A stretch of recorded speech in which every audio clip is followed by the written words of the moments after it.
Alcanzando el conocimiento.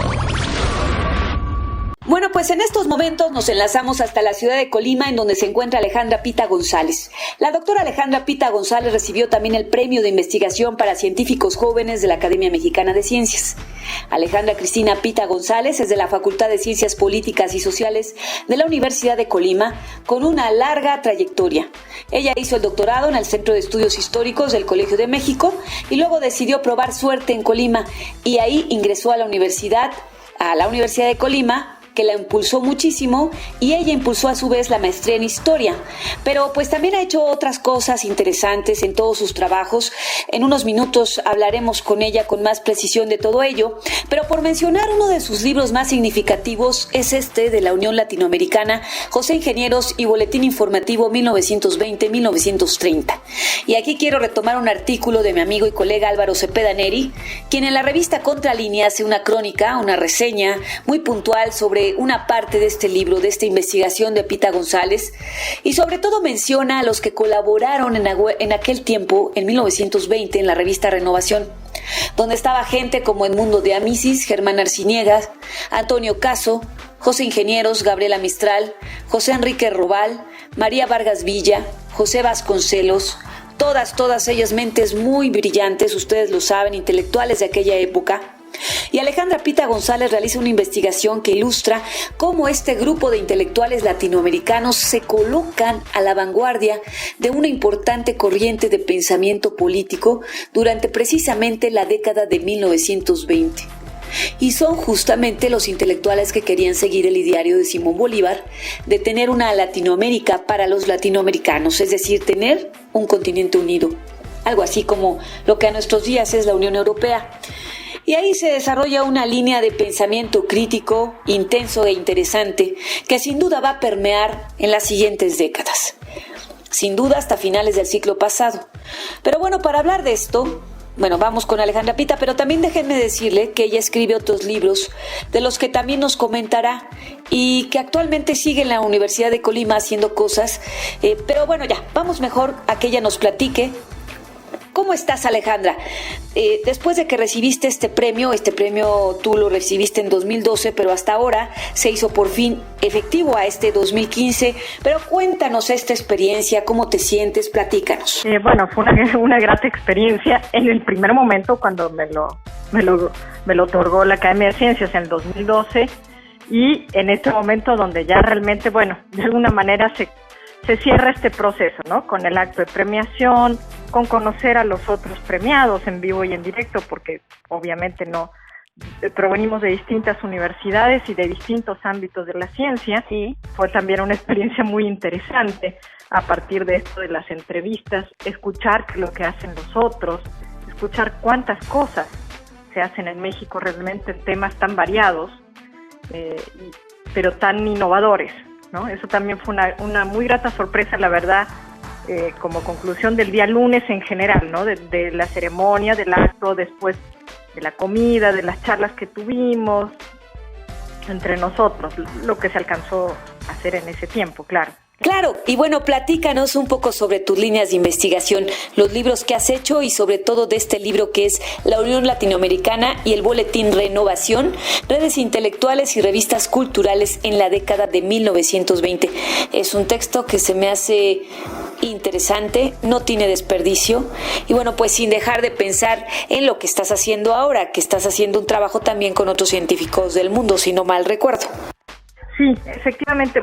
La línea ese libro es producto de mi tesis doctoral en el Colegio de México, y es un libro en el cual exploro desde la historia intelectual, que es el área en el que yo estoy, cómo las ideas, en este caso las ideas en torno a la integración de América Latina y a la idea en sí mismo de la existencia de una identidad latinoamericana, generan prácticas políticas entre un grupo de intelectuales de izquierda que se colocan en una posición bastante especial, ¿sí? En la década de los 20, por ser el periodo de entreguerra, en el cual son políticos pero partidarios, ¿sí? Entonces no están ni en los partidos de izquierda que provienen de la Tercera Internacional Comunista, ni tampoco de los partidos de centro o derecha que provienen de la tradición política decimonónica en América Latina.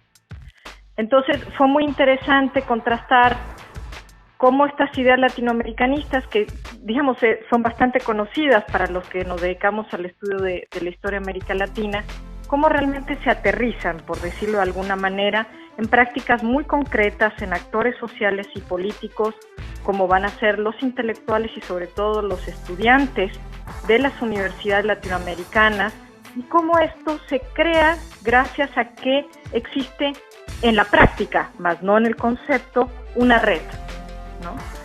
Es decir, estos grupos que para el interior de sus países eran grupos relativamente marginales en relación al poder político, se legitiman por su existencia transnacional. Oye, ¿y cómo hacían para conservar esta red? Bueno, hablamos que es 1920. Bueno, ¿qué pensar en esos momentos en la internet? No había pues muchas cosas. ¿Cómo mantenían esa red a través de cartas, de los comunicados, de lo que publicaban? ¿Cómo era? Sí, la carta es la fuente más tradicional y el sistema más tradicional que tenemos, ¿no? El medio. Sin embargo, exacto. Sin embargo, lo más interesante es que esta red por lo general casi nunca se llega a conocer en persona. Son pocos los momentos de encuentro que existen. Por ejemplo, entre José Vasconcelos y José Ingenieros. Hay una serie de cartas, pero son poquísimas. Por lo que yo metodológicamente introduje, digamos, dentro del estudio de este tipo de latinoamericanismo, es como un microcosmos las redes a través de las revistas. Es decir, el microcosmos es la revista, y dentro de la revista este mundo de colaboradores en los cuales se leen entre ellos, se discuten entre ellos, se critican entre ellos o se legitiman mutuamente sobre ciertos conceptos, por ejemplo, de qué es o qué debe ser América Latina. Y por eso es que, digamos, esta historia intelectual está muy asociada al estudio de la prensa, ¿no? Un estudio mucho más intensivo de la prensa. Para hacer este libro tú te fuiste a los archivos, te fuiste a la hemeroteca, te fuiste a todas esas fuentes que podían darte pues información sin duda valiosísima, a libros, me imagino, ¿no?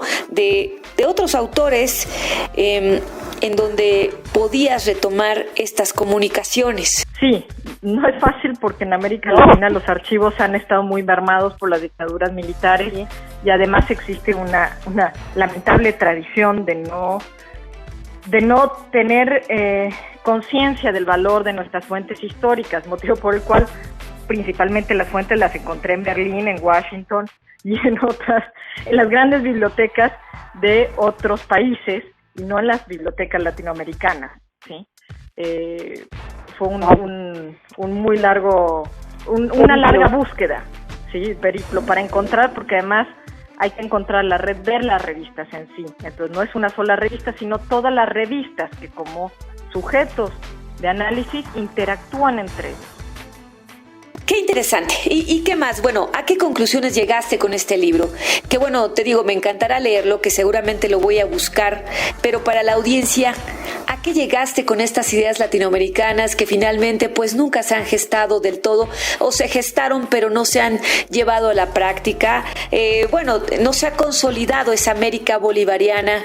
Ya hemos tenido algunos ejemplos, algunos intentos, últimamente lo fue con Hugo Chávez, también con algunos presidentes de América Latina, de algunos países, pero a lo mejor quizá la idea de Simón Bolívar, la idea de los intelectuales de 1920 y la idea de los presidentes de los últimos años de América Latina no era exactamente o no es la idea de aquel momento. ¿Qué es lo que ellos pensaban? No, la idea de los intelectuales latinoamericanistas de la década del 20 dista mucho ya de la idea bolivariana, porque fundamentalmente lo que yo llego, digamos, a una interpretación en ese libro y en un segundo libro, en el cual ya, fruto de un proyecto con ACIT, invité a varios investigadores de otros países a que analizáramos ahora libros y no revistas latinoamericanistas para encontrar si existía realmente un género latinoamericanista y si esto estaba asociado indiscutiblemente con la contraparte, que es el antiimperialismo, es decir, somos aquello que no somos, ¿sí? Somos latinoamericanos porque no somos el imperio norteamericano. Entonces ahí exploramos, por ejemplo, como los textos, qué características tienen a nivel discursivo, qué tipo de elementos, de conceptos interactúan con el de América Latina, si son conceptos provenientes de una idea más moralista, ¿sí? O de una idea más organicista de la sociedad, es decir, cuáles son las ideologías que están entrecruzando y las ideas y los preceptos teóricos que de alguna manera influyen para entender por qué en la década de los 20 esta idea de América Latina es distinta que la del siglo XIX. ¿Es este proyecto en el que te encuentras ahora o ya terminaste el libro? No, ese proyecto ya terminó hace mucho, se hizo un libro muy bonito que se llama Pensar el antiimperialismo, que coordiné con el doctor Carlos Marichal del Colegio de México. Sí. Después hice un tercer libro con otros colegas que no participaron de ahí, pero más chiquito, que está dedicado solamente a las ligas antiimperialistas, es decir, cómo realmente funcionan como células políticas estas agrupaciones. Y después un poco dejé de descansar, en un sentido relativo, el tema para abordarlo ahora, pero ya no desde la práctica antiimperialista, sino a través de este enfoque de las revistas que construyen redes en América Latina con Europa. Es el proyecto actual que tengo de ciencia básica ante CONACYT, en el cual tengo otros 18 investigadores en el mundo. Es el de redes intelectuales en América Latina y Europa durante el periodo de guerra. Bueno, pero volviendo al tema de tu primer libro, en esa parte de Somos lo que no somos y esa corriente de pensamiento crítico que se gestó durante esos años, pero que continuó durante todo el siglo pasado, ¿qué hay ahora? Porque bueno, pues lamentablemente vemos que los jóvenes ya no cuestionan tanto. Quizá los que se dedican a la ciencia sí, algunos, no todos. Pero ¿qué pasa con ese pensamiento crítico? ¿En dónde está? Ay, me gustaría poder responderte eso. Lo busco todo el tiempo, pero no necesariamente lo encuentro. Me da la impresión, o más bien, tengo la esperanza de que esté en alguna parte, aunque realmente es un poco difícil de observar, porque lo que se observa es que los jóvenes, bueno, esto es más una opinión como maestra, que los jóvenes tienen una actitud bastante poco crítica ante la situación, ¿sí? O si acaso son críticos, sus críticas no están habituados, como tal vez lo hicimos los de nuestra generación, a una crítica más argumentativa, claro, ¿no? A una polémica, casi como una práctica académica, ¿no? Como parte de la vida universitaria. Sí, a debatir. Sí, a debatir y a debatir fuerte, con argumentos, aceptar la pérdida de un debate y a volver a plantearse en un debate siguiente. Y me da la impresión que eso ya, lamentablemente, en las universidades se está casi desapareciendo. Esto es preocupante porque sin duda el pensamiento crítico siempre es necesario y por otra parte tú eres investigadora, eres mujer. Si bien estudiaste en Monterrey, luego te fuiste a Argentina, si no mal recuerdo, luego te fuiste a la Ciudad de México y luego te fuiste a Colima. ¿Por qué decidiste irte a Colima? Porque cuando me estaba por graduar, ya estaba en el tercer seminario de tesis doctoral del colegio, apareció una plaza a través de una red que tenemos los historiadores que se llama México, y me parecía tentador. Tenía bastantes ganas de salir de la Ciudad de México para poder tener una vida académica, pero también tener una vida familiar. Y pensé, y digamos, lo conversamos con mi pareja, que era adecuado, que en un lugar de provincia iba a ser más fácil justamente tener ambos roles. Sí. El de madre y el de investigadora, y cumplir cabalmente en ambos sin tener que fallar en ninguno. Y bueno, me supongo que no te equivocaste, ¿verdad? Creo que no. No, bueno, es que Colima es muy bonito y tiene paisajes preciosos, la vida es tranquila. Pero nos llama la atención que a pesar de estar en Colima, tu trabajo sigue brillando y en esta ocasión reconocen por parte de la academia a alguien fuera de la zona metropolitana, fuera de las grandes ciudades. La academia reconoce a alguien de un estado que está pues un poco, digamos, de alguna forma lejano, para algunos otros inexistente, olvidado. Claro, para algunos que lo conocemos es un estado interesante, con una gran riqueza tropical, agrícola, pero hasta que vas allá lo descubres, porque todo el mundo te dice Colima, ¿vas hasta Colima? Pero bueno, pues ya que llegas, sientes el calor, lo fresco de las montañas, de un extremo a otro, el mar, y bueno, ya te das cuenta de que es Colima.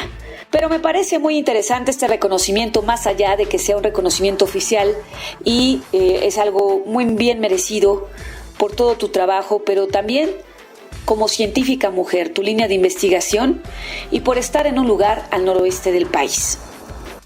Sí, la verdad es que cuando uno observa un poco la historia de los premios y de dónde vienen los premiados, a qué universidades pertenecen, y también cuántas mujeres hay entre los premiados y en qué áreas se premian, uno sigue reflexionando invariablemente sobre las características centralistas de México. Muy, ¿no? Sobre cómo realmente el mundo académico pasa por la Ciudad de México, y uno invariablemente, para mantenerse en contacto, tiene que hacer un esfuerzo muy grande por estar permanentemente en investigaciones con grupos nacionales, con grupos extranjeros, publicando, yendo a presentaciones, yendo a congresos, es decir, uno tiene que trasladarse, es uno el que tiene que volver al centro, aunque sea por ratitos, y después volver a su vida, pero es una doble vida que es bastante costosa para los investigadores a nivel de esfuerzo, ¿no? Y ahí, ¿cómo ves las cosas? Sobre todo en la parte de apoyo a mujeres científicas y justamente de apoyo a mujeres científicas en el interior del país. Y yo creo que es una doble traba, no por ser mujeres. Yo, bueno, nací en una familia en donde el ser mujer no era ni siquiera cuestionable, era tan obvio que teníamos que trabajar y que brillábamos y que hacíamos exactamente igual que los hombres, que no pasa por ese tipo de cuestionamientos. claro. Sin embargo, aún desde ese punto de partida es evidente que a las mujeres siempre implica un esfuerzo mayor, y que este esfuerzo de además ser una mujer y participar en provincia, mantenerse ligada al centro del país, es un esfuerzo muy grande, que yo creo que realizamos todas, nos premien o no nos premien, Sí. nos vean o no nos vean. Sí, es una doble tarea, es algo complicado, lo es en todos los sentidos. ¿Y qué más nos dices, Alejandra, sobre tu trabajo? Porque hay mucho que comentar. Estaba leyendo, por ejemplo, de la reseña que hacen en estos premios de investigación, estos libritos que nos entregaron aquel día, pues aparte de los 4 libros ya mencionados, que tú ya comentaste, ha publicado, aquí cito textual, ha publicado 9 capítulos en volúmenes colectivos, 9 artículos y 3 reseñas internacionales y nacionales indexados, y un gran número de memorias y un extenso fruto de ponencias en coloquios en España, Argentina, Costa Rica, Cuba y Canadá. En ese sentido, cuando tú mencionas que estás trabajando desde provincia con un grupo de investigadores interdisciplinarios, pero que son de todo el mundo, ¿cómo es visto el trabajo científico cuando tú asistes a todos estos congresos, reuniones, coloquios, presentas tu trabajo y demás? Bueno, es bien visto, sí. Ciertamente es visto un poco atípico, por lo mismo que tú planteabas, ¿no? Es decir, cómo alguien viene hasta, qué sé yo, hasta París a presentar una ponencia sobre el origen de la UNESCO, sí, que es otro tema que empecé a trabajar, sobre la cooperación intelectual en la entreguerra, proviniendo de un lugar tan lejano como Colima, ¿no? Porque, pero bueno, supongo que ahí lo que siempre predomina es que realmente vivimos en una sociedad de conocimiento, y que esa sociedad de conocimiento no debería por qué tener fronteras. Y entonces cualquiera podría trabajar, analizar, investigar, si lo hace seriamente, desde cualquier punto del mundo, aunque sea más difícil, ¿no? Acceder a los archivos, etcétera. Bueno, pues mencionas también otro tema interesante, esa sociedad del conocimiento tan anhelada en la que México todavía no está, por diversas razones, que hay esfuerzos, que hay gente que está trabajando por ella, pero que todavía no se consolida por muchísimas razones, políticas, económicas, sociales, falta de políticas públicas, por otro tipo de necesidades, porque pues la gente pues una gran cantidad de personas en el país está pensando más en el trabajo y en lo que te da de comer diario que en el conocimiento, justamente cuando el conocimiento pues crea riqueza, pero no está planteado de esa manera, o pues por lo que nos hacen ver los medios de comunicación todo el tiempo, lo que imponen las televisoras, en fin, por muchísimas situaciones, por la educación misma. ¿Cómo ves ahí? En todo ahora sí, en todo este periplo que has tenido para hacer tus investigaciones y para presentarlas ante el mundo. Bueno, creo que ahí es donde uno encuentra los límites, o más bien las verdades de la supuesta sociedad del conocimiento. A veces me da mucha gracia, y me acuerdo de un comentario que tú hiciste al principio de esta entrevista. Cuando estudio a los sujetos que yo estudio, digamos en la década de los 20 o ahora en la entreguerra, que me corría una temporalidad un poco más amplia, a veces asusta cómo es que ellos, sin tener internet, con cartas que llegaban de maneras muy insólitas, porque además las dictaduras hacían que tuvieran que ir de persona en persona a través de distintos viajes o a través de editoriales, es decir, una ruta bastante complicada. Sí. ¿Cómo es que ellos podían leerse entre ellos y discutir con la facilidad y la profundidad que lo hacían? Y nosotros cada vez estamos tan más especializados y sin embargo perdemos lo que se supone que sería la riqueza de la sociedad del conocimiento. En realidad cada vez nos comunicamos menos, aunque estemos más conectados, aunque sea casi instantánea nuestra comunicación. Y eso habla de un empobrecimiento del saber. Eso es preocupante porque sin duda te puede marcar. Bueno, puedes visualizar problemas a mediano plazo en el futuro graves. Sí, y yo creo que los problemas que vemos como docentes casi cotidianamente con nuestros alumnos es un resultado de eso, ¿no? De que nosotros al menos todavía lo percibimos porque tuvimos un antecedente distinto, ¿sí? Pero los que ya nacieron en esta sociedad del conocimiento con la tecnología no tienen esa otra perspectiva para comparar. Claro, de lo que antes te leías, te fascinabas leyendo un libro y ahora te vas y lo tomas todo de internet, ¿no? Pero a lo mejor ni siquiera está mal ninguna de las dos cosas. Los libros siguen siendo muy buenos y el internet es realmente efectivo. Lo que pasa es que es necesario enriquecerte de las dos partes y no solo quedarte con una, y reflexionar y analizar y ser críticos, entre otras muchas cosas. Entre otras muchas cosas, claro. Uno no tiene el descubrimiento de América, es solamente una reflexión. Alejandra Cristina Pita González, ¿qué le dices a la audiencia? ¿Qué le dices a las mujeres jóvenes científicas? ¿Qué le dices a los jóvenes también que están estudiando? Pues que si no van a tener una carrera científica necesariamente, pero que están estudiando, ¿qué les dices para enriquecer el pensamiento? Pero también para no dejar esa línea de pensamiento crítico que sin duda estuvo, como tú lo dijiste, por la investigación que tú estás haciendo, pues estás estudiando las guerras, las posguerras, has revisado las dictaduras, has revisado que hay intereses, tendencias a lo largo de la historia, pero más allá de eso siempre, pues debe de haber un pensamiento crítico, más allá de la tendencia que haya. ¿Qué le dices a los jóvenes? Bueno, que se esfuercen mucho, en el sentido que